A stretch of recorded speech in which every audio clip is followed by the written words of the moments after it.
So, hello class 8 students, welcoming you all back to your chapter. So, it is a week जिसमें हम ये chapter कर रहे हैं, तो ये वीकली एपिसोड एक एक एपिसोड आएगा। अब मुझे नहीं पता है ये बहुत लंबा वीडियो लंबा लेक्चर होने वाले हैं और else लाइक मेरे कहने का जो मतलब है कि ये लंबे लंबे होने वाले हैं like it will be a stretch of the show यानी कि बहुत ज़्यादा 4-5 प्लस के 4-5 में खत्म होगा बट ये है चैप्टर हिंदी। सो मैं वो झूठ नहीं बोलूँगा, टाइम हमें लग जाएगा अच्छा खासा। So let us move forward with the age of colonialism. So हमने पिछली क्लास में बस ये टाइमलाइन करी थी and we did some 5 or 4 questions जो कि आपके the big question में थे. So अब हम आगे बढ़ते हैं with the age of colonialism. Alright. So let us move forward with the age of colonialism. So before we get there, we must step back a little in time and consider the phenomenon of colonialism. तो जब हम उससे आगे बढ़ रहे हैं उससे पहले हमें जो फिनोमेना है कलोनियलिज्म का वो समझना चाहिए कि कलोनियलिज्म है क्या। तो इसका जो डिफरेंस है, इसका जो डेफिनेशन है, इसका जो प्रैक्टिस है कि एक कंट्री पूरी दूसरे रीजन की कंट्री पूरी दूसरी रीजन पे कंट्रोल ले लेती है, वहां पे अपना पूरे सेटलमेंट अपना सारा कुछ कल्चर वहां पे इम्पोज कर देती है। वो यहाँ पे लिखा that it is usual definition is the practice where one country takes control of another region, establishing settlement there, imposing its cultural, economic, and political systems. This is not a recent occurrence. Colonialism can be traced to the time of the great empires in the first millennium BCE. In the first millennium CE, the spread of Christianity and Islam also involved the colonialism of the territories converted to new faiths. यानी कि जो आपका इन सब चीज़ों का वो भी हुआ है ना, वो भी इनसे ही हुआ है, इन चीज़ों का हुआ है। तो आप पूछेंगे तो यानी कि जो आपका कॉलोनीज जैसे स्प्रेड ऑन हुई थी, उसी से आपका क्रिश्चियनिटी और इस्लाम भी फैला है ना? क्योंकि वो लोग मे बी कभी-कभार as in to feel superior and everything, वो लोग कन्वर्ट भी करवाते थे एंड ऑल दैट। तो क्रिश्चियनिटी एंड इस्लाम में भी जो कन्वर्जन्स हुए हैं, नए-नए फेथ्स में कन्वर्ट हुए हैं लोग, वो ज़्यादातर क्रिश्चियनिटी इस्लाम में है और क्यों? क्योंकि वो लोग ज़्यादातर कॉलोनीज़ बनाते थे अपने-अपने अपने कंट्री को छोड़ के, मतलब अपनी कंट्री को इन द सेंस कि अपनी कंट्री का तो ख्याल रख ही रहे हैं but in other country in other region वो अपनी कंट्री के कलोनियलिज्म कलोनी बना रहे हैं अपनी, which is called as colony, जो कि दूसरी मतलब एक दूसरी रीजन है बट उसको कोई दूसरी कंट्री कंट्रोल कर रही है, काइंड ऑफ दैट। कंट्रोल ही कहेंगे बिकॉज इसमें सारा कुछ there establish settlement there imposing its political economical and cultural systems there. So it is what it is. और ये सारा कुछ first millennium BC, first millennium C सब में हो रखा है, राइट। आगे जो है आपका ये सारा कुछ जो हमने टाइमलाइन है we have already did that.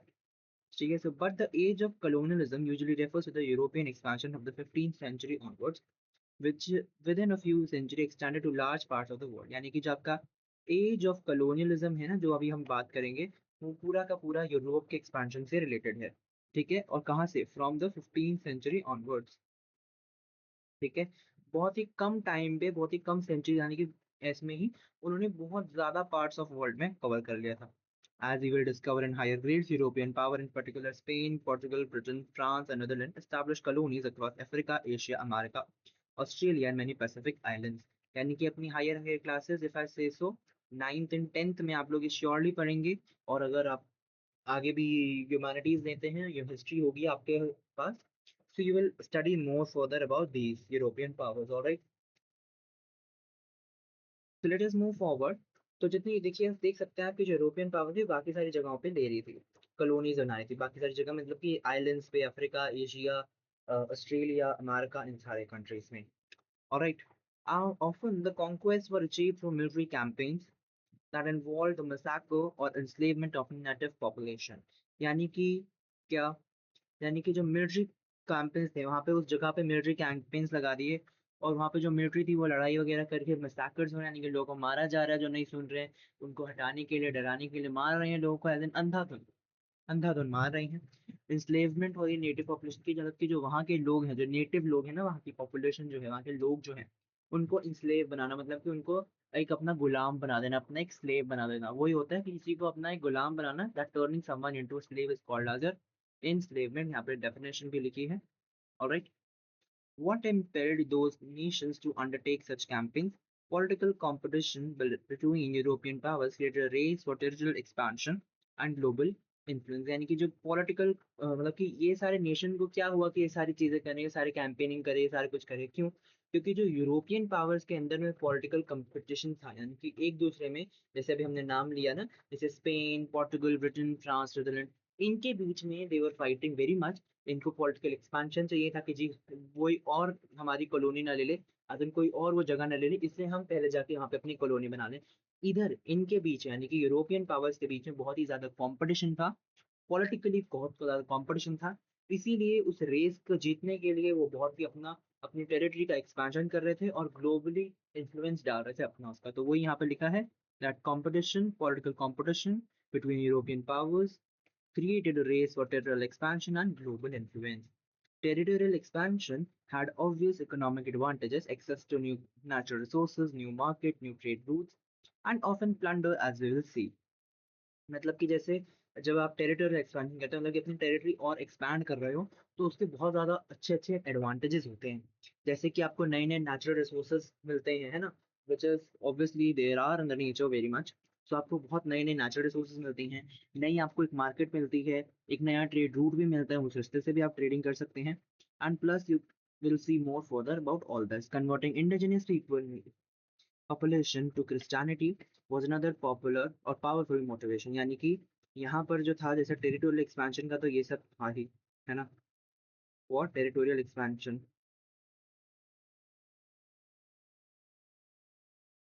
But after that is well ना, व्हाट वाज दैट, कि जो क्रिश्चियनिटी में लोगों को कन्वर्ट करवा थे, यानी कि जो इंडिजिनियस पॉपुलेशन यानी कि जो वहाँ की पॉपुलेशन थी, उसी को they were converting into Christianity.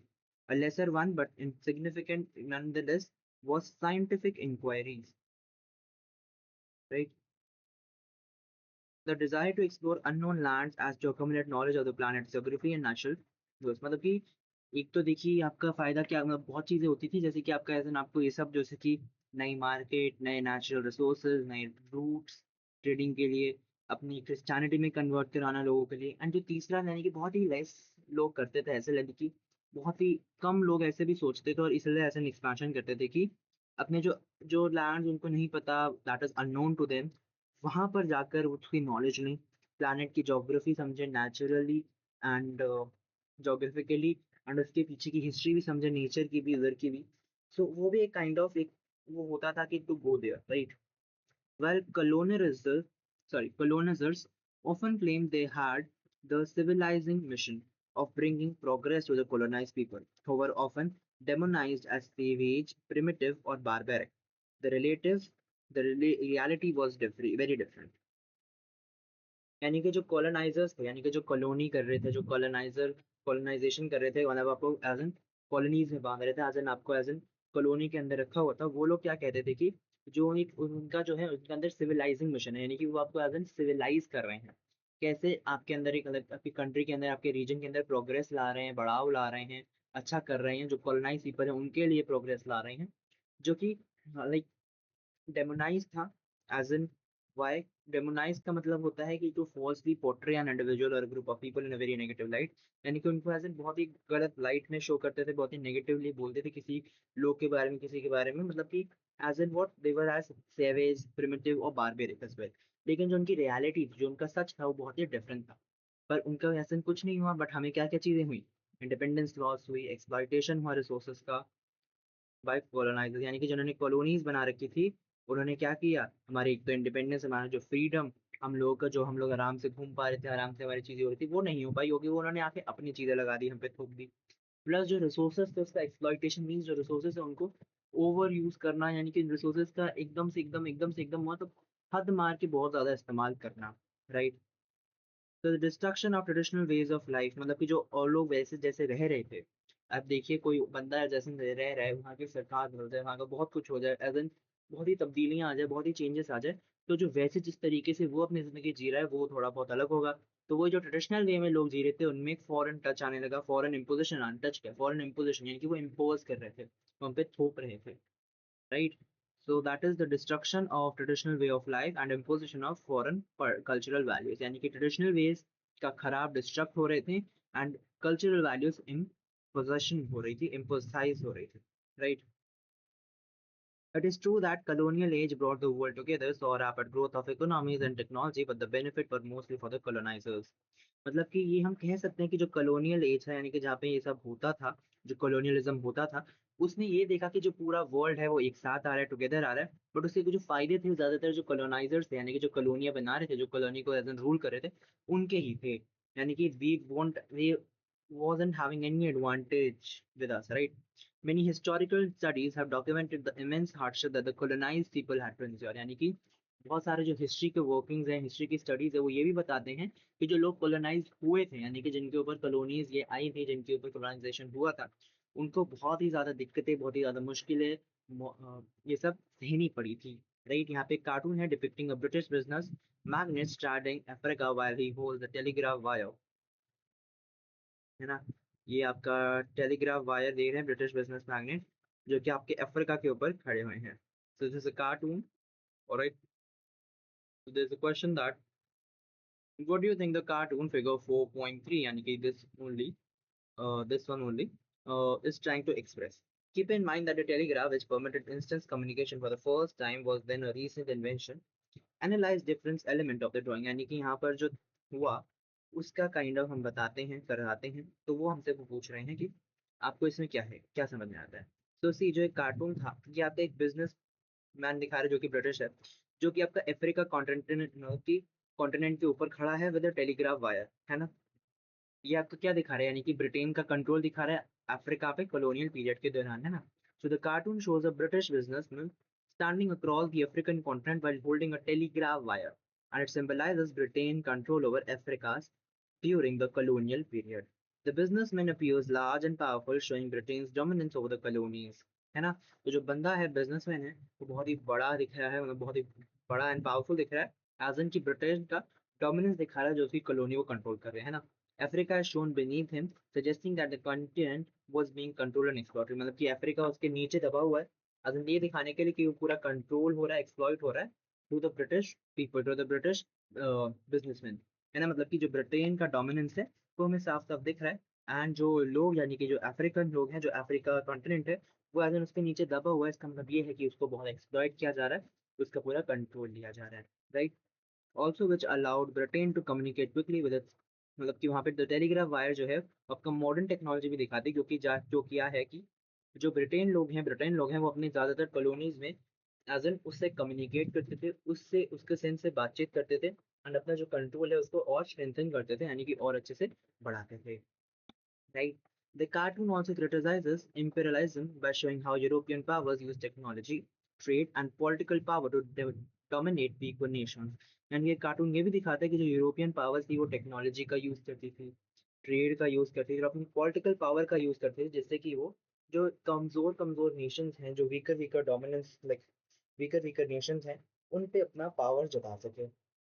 Instead of helping the colonies, these development mainly benefit the colonizers by making administration, trade and exploitation easier।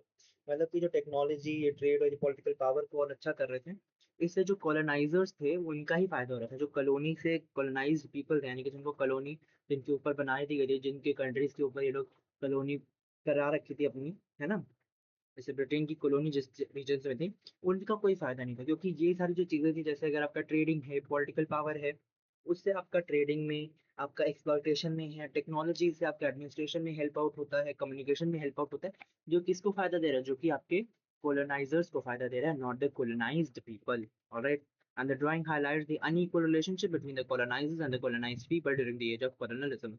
यानी कॉलोनियलिज्म के दौरान में कोलोनाइजर्स और कोलोनाइज्ड पीपल के बीच में डिफरेंस दिखा रहा है, कि आप देख सकते हैं साफ साफ कि जैसे यहाँ पे जो पूरी कॉलोनी है वो उसके पैरों के नीचे है, right. So this is what has been shown and showcased here. Alright, आगे बढ़ते हैं। In many of the colonized regions, resistance built up against the colonizers. The phenomena of colonialism declined in mid-20th century, especially after World War II. Many factors contributed to rapid worldwide decolonization, with the most colonized countries attaining independence। Right, तो मतलब कि बहुत ज्यादा जो colonise reason थे वहाँ पे धीरे धीरे रेजिस्टेंस आने लगी कॉलोनाइजर्स के अगेंस्ट में, यानी कि जो कॉलोनाइजर्स हैं उनके खिलाफ रोक टोक आने लगी।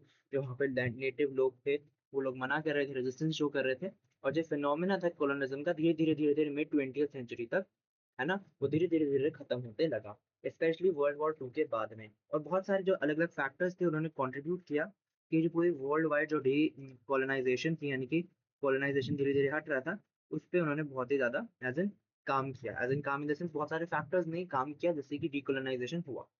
ज़्यादातर जो कॉलोनाइज़्ड कंट्री थी उन्होंने इंडिपेंडेंस अटेन कर ली, है ना? और जो हम यहाँ पे इस चैप्टर में इंडिया का केस पढ़ेंगे, इंडिया के स्पेशल केस पढ़ेंगे। चलिए पढ़ते हैं Europeans in India. Alright, so this is quite great this thing, क्योंकि यहाँ पे द पोर्चुगीज है, then there is the Dutch, then the French, right, and then enter the British.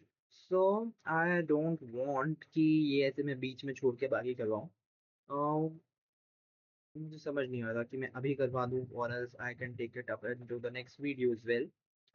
But I think so it will be nice if I do it in the next video, है ना? तो I'll do it in the next video only, है ना? It will help us everyone, जिससे कि आपको focus हो, क्योंकि पूरा टॉपिक हम एक में कर लेंगे, may be that will be a larger video, है ना? तो हम उस चैप्टर इस पार्ट ऑफ दिस थिंग को हम अगले चैप्टर के सॉरी अगले एपिसोड में कवर अप करेंगे पूरी तरह से, राइट? डच, फ्रेंच और आपका what else? Portuguese I guess was that, yes. So यही थे फ्रेंच, पोर्टुगीज एंड डच, जिसको हम अगली क्लास में कवर अप कर लेंगे, अगले एपिसोड में कवर अप कर लेंगे। सो अभी हमने एज ऑफ कॉलोनिज्म का थोड़ा बहुत आइडिया देखा है, कार्टून के बारे में देखा हमने, है ना? And that's it. एंड आज की क्लास थोड़ी बहुत छोटी होगी, but no problem, will have a great class tomorrow, like tomorrow in the sense अगली क्लास में तो बहुत ज़्यादा बड़ी क्लास हो जाएगी अगली क्लास में तो। So no problem, will meet you all that time.